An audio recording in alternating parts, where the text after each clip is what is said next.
Então, continuando sobre essa parte mais semântica do Rust, né? Vamos falar de funções. É bem semântica mesmo, parte chata, né? Mas é bom sair, cair em entrevistas, às vezes saber, né? É bom, às vezes cair em entrevistas, perguntas aí. Enfim, vamos lá pro Projects. Vamos pro... Vou criar aqui no Cargo, New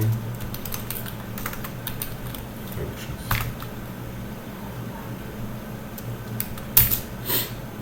Aí dentro tem uma pasta Functions, tem, ó. Beleza.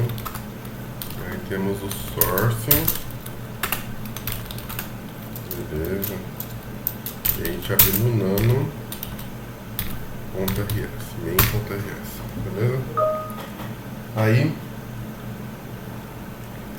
até então a gente estava vendo só função main. Agora vamos começar a declarar outras funções. Por default ali, pelo menos nesse livro que eu tenho seguido, do Rush Programming Language, ele fala que a convenção, pelo menos, é que você nomear uma função seja snake case. Não testei para ver se o compilador dá aqueles warnings, né? Que ele dá de convenções semânticas, mas estou seguindo elas, né? E aí, se você declara assim, dá um print ali.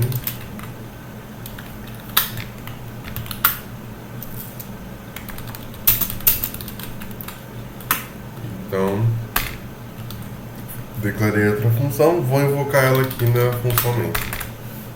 Para invocar, é só chamar ela. Como é que eu não estou passando nenhum parâmetro, é só chamar ela normal. Pronto. Ponto e vírgula. Function. E aí deve imprimir. A ideia é que imprima Hello World, olha eu aqui. Quer dizer que eu estou invocando diferentes funções, né? Bem trivial pra gente começar aqui, né? Vamos ver se... Aí, ó, tudo certo, que alegria, né?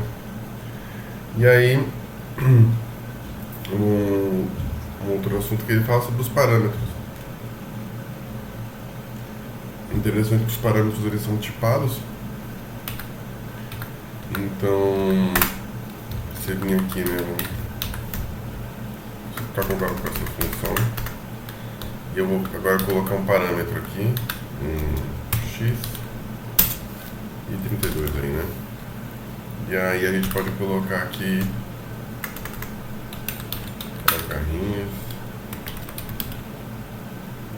número,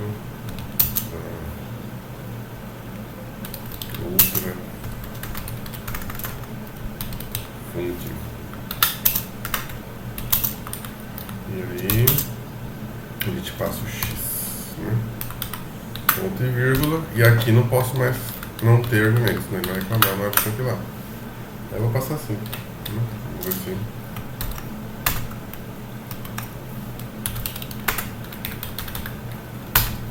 Aí, ó. Passou, coisa linda.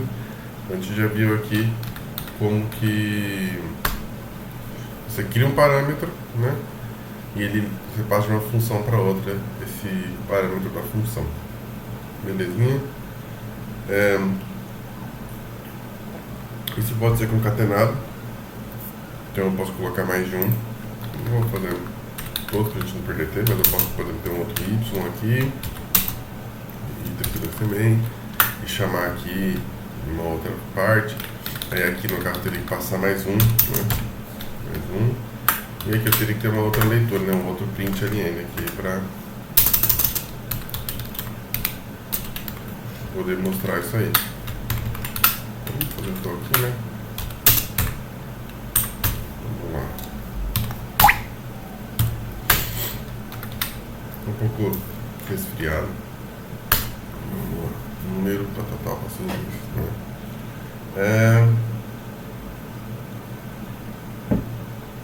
Aí ele tem um conceito que é de statements e expressions, né?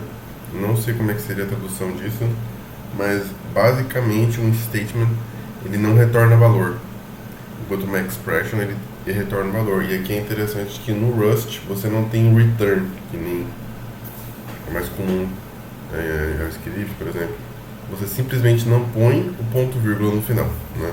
Então essa é a diferença, e isso o programa me leva bem a sério, né? Então, por exemplo, se eu escrever isso aqui, ó, vou apagar isso aqui agora. Se eu escrever isso aqui,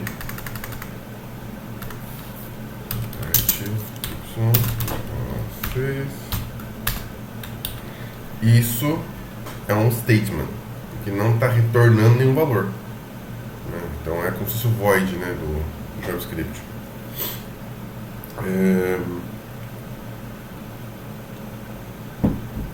Se você tentar atribuir um statement a um outro, qualquer outra coisa, vai dar erro, porque você só pode atribuir a uma variável, uma coisa nesse sentido, se for uma expression, porque aí está retornando valor. Então, por exemplo, se eu chegar aqui, fazer isso aqui, ó, let x igual, e aí fazer isso aqui, vai dar erro.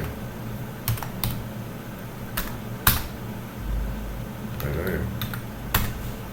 Ó, deu erro aqui. Faltando parênteses, tudo, né? Mas aqui, um monte de erro, na verdade, né? Mas ele daria um erro de... vamos ver o que eu fiz, porque não era para dar esse tanto de erro. Vamos lá de novo. Então, let y... tá bem semelhante ao exemplo do livro. Vamos ver aquele monte de erro. O que ele deveria dar como é apenas que você está tentando atribuir um valor de statement. Isso não pode, só pode se fosse uma expression. Mas eu não vi esse erro específico aqui, né? Aqui, ó, expect expression, tá vendo? Ele esperava uma expressão, mas ele recebeu um statement. Então é isso que não pode. Depois eu tenho outros warnings só, né? Como deveria ser feito, por exemplo, né?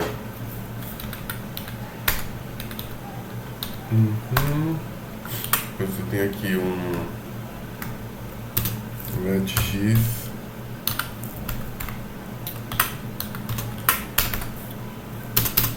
aí eu tenho uma outra variável y. Aí eu posso criar um bloco de instrução, isso eu achei interessante. Criar aqui um outro let neste contexto, aqui dentro desse bloco de expressão, né? Então aqui dentro desse contexto ele vai dar um shadowing no x, né? E vai retornar um x mais um. Isso daqui é uma expression, não tem ponto e vírgula. Se tivesse um return aqui, né?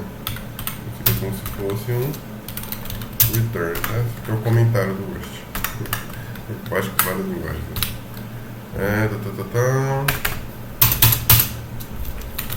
Print ln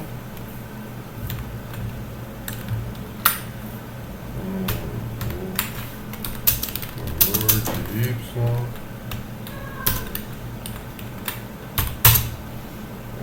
y, né? Então aqui retorna y. Vamos ver como é que vai ficar esse retorno aqui. O que retornaria aqui? Na minha cabeça faz um shadowing e dá um x mais 1, e isso seria 4, né? Vamos ver o que vai retornar.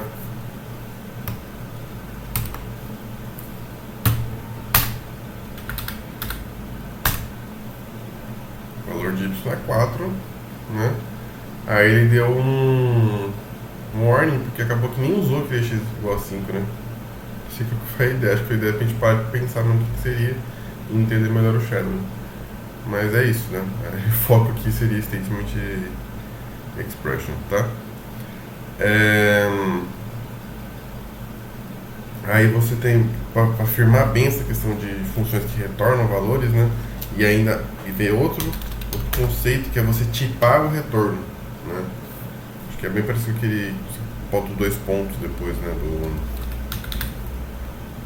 TypeScript, por exemplo, né? Então, você tem aqui fn, vamos criar mais uma função file. O que eu quero? Que o retorno dessa função seja um int2. E aí eu preciso do quê? Preciso que isso aqui seja uma expression, lembra? Então, 5. Se eu fizer isso aqui sem retorno, vai ser um statement e ele vai dar erro na compilação. Aí aqui, em vez de ser file, vai ser o file. Né? Que está recebendo aquela expressão. E vamos dar um print aqui e já era. Né?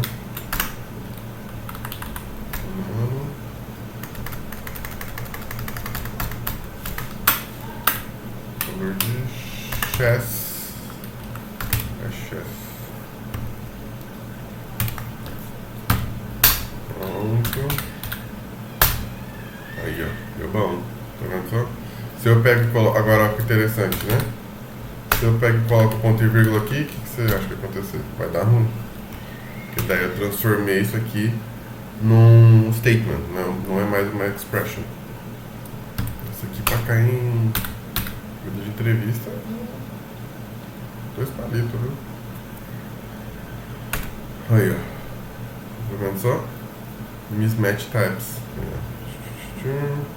Ele fala tudo isso, ó. Returns types, body or return expression. Não pode, tá vendo? Até aqui ele já reclamou. Ele não reclamou nem. Eu achei que ele ia reclamar lá na main, mas não, ele reclama lá no própria compilação da função file, porque você tipou que teria um retorno, e quando você tira o ponto e vírgula, é como se você falasse que fosse void, né? Até acho que acende minha atenção pro ponto e vírgula, tá vendo só? Porque aqui tem essa outra função aí. Interessante.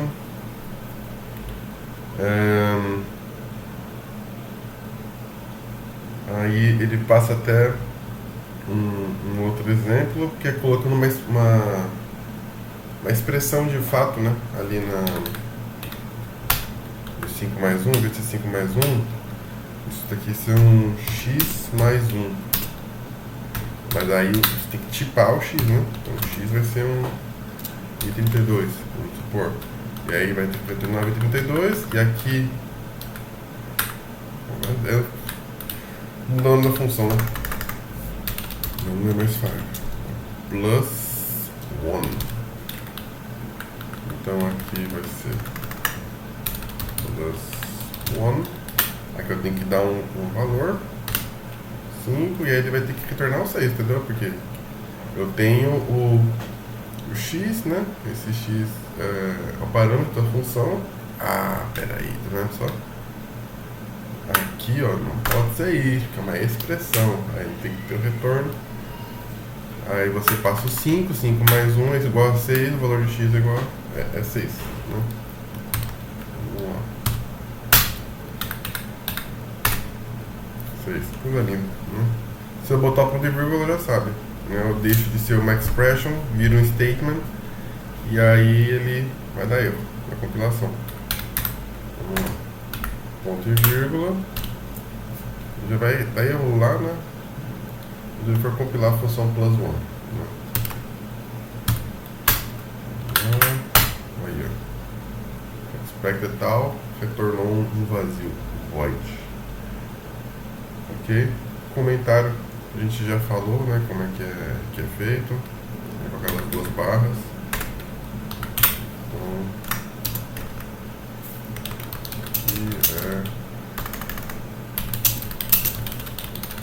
comentário, se eu salvar isso aqui, ele vai simplesmente desprezar, não vai nem fazer falta. E é isso aí. Então isso é a parte de funções que a gente falou. Os parâmetros das funções, como é declarado na função, como é invocado, como é passado o parâmetro, qual a diferença de statement expression, o retorno de valores da função e comentário no código. Então, foi isso que foi visto nessa aula. E vamos para a próxima aí. Valeu.